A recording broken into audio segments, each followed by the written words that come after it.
In this video, you are going to be learning how to make Isi Ewu the easiest and simplest way ever. Isi Ewu is one of the Igbo traditional delicacy, and we're going to be making it with goat head. As you can see, well cleaned in that pot. Make sure you wash it very well, the ear and everywhere. And this is hot scotch bonnet pepper. We're going to be using that, and this is uba. This garnishing, this is for garnishing, takes it to another different level. And we'll be using the goat brain, as you can see there. That's the major ingredient for this recipe. Then another garnishing is our utazi leaf, as called in the Igbo language. I don't know what the English name is right now, but it's called utazi in Igbo. And we're going to be using ogiri. That is like a traditional seasoning. So I'm slicing garlic there.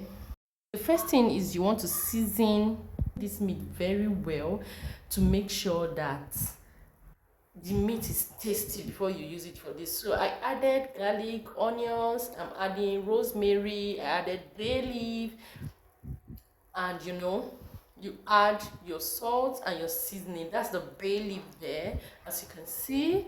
And then I added curry. Yeah, everything that makes your meat has a very good taste is what you would do to make sure that this goat meat is tasty. Yes, so I'm adding thyme to it. That's thyme there. And then I went further to add my seasoning, and for this recipe I'm using no seasoning. Yes, we use no seasoning for this. Yeah, and I use the big no, 1.5. I've used half already. So I added fresh pepper. That's scotch bonnet pepper you saw earlier. Yes, so I blended it and added it, and this is it on the fire. So for this recipe, you don't need water. I'm adding salt right now. You don't need water. You don't need too much water for this recipe because you're not going to be using the stock for it. So what I did was to just wash the container of the pepper, and that is me adding the goat head there. I tied it in a nylon and add it so it can cook at the same time. There's no time to waste time, right? At this point, this is to make sure that everything is well incorporated. So have you ever tasted Isi Ewu before? Or have you ever cooked Isi Ewu before? Let me know in the comment section. How do you cook your own, the brain? How do you cook it? Let me know in the comment section. That is me trying to flip the goat meat over. Since there's not much water, we need to do a little bit of flipping so that both sides can be well cooked, right? So the goat meat is going to bring out stock of its own when the heat gets more serious, going to bring out good. So I added a little bit of water after it has generated stock of its own, and this is me cooking and checking if it's well cooked already. Yeah, you can see if you get to this point where it's like brownish and the water is almost dry, completely almost getting dry, you will take it off. Then this is me slicing the utazi leaf that you saw earlier. Yes, I've sliced it and getting it into a bowl ready to be used, right? So this is me taking the meat from the stock. I told you earlier that we're not going to be using the meat stock. Yes, so we're not using it, and that's why you need to make sure that your meat is tasty because the stock is not going to be used. Yeah, take the meat out of the stock.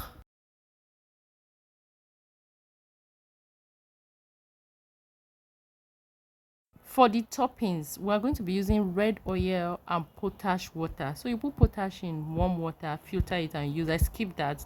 This is how I feel about this particular food. I feel like eating it almost every weekend, and if I make it for my husband, it's always a banger. Like, he always loves it.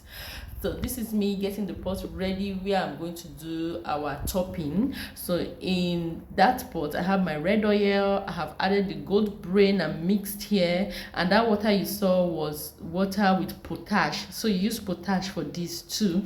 I have added the potash, and this is me adding the ogiri. Like I said earlier, ogiri is a traditional seasoning that takes the aroma and taste to a different higher level. Yeah, so I added it, and one thing you want to do in this recipe is to make sure that you mix everything to be smooth. You can see how smooth it is there. The oil, the So here I decided to microwave the meat. I felt like the meat is a bit cold, so you don't want to do this thing and eat it when it is cold. It will not be as tasty as you want it. If you want that real traditional taste, is hot. I'm adding crayfish to our toppings now and mixing it very well to ensure that it is well incorporated. Yes, and here I'm sharing the meat between me and hubby. It's one goat head, sharing it to everybody's plate, and we're going to enjoy this. I just wish you're here to just take this. Yes, I also make this to sell for people, and the review has been so good so far, back to back. So I make sure I portioned it into the plate for both of us, and then yeah, so you can see how the goat meat, how succulent, how nice the goat meat is looking there, like it's looking yummy. And then I added my ugba to our topping. Yeah, I added it and I still mix to make sure it goes round. One person will not be having ugba while the other person does not. You know what I mean? Yeah. So it can go round. And this is me adding the topping to the goat meat. At this point, I feel like eating already. Oh my god! If you're a Nigerian, if you're an African, in fact, if you're even white, you need to give this a try.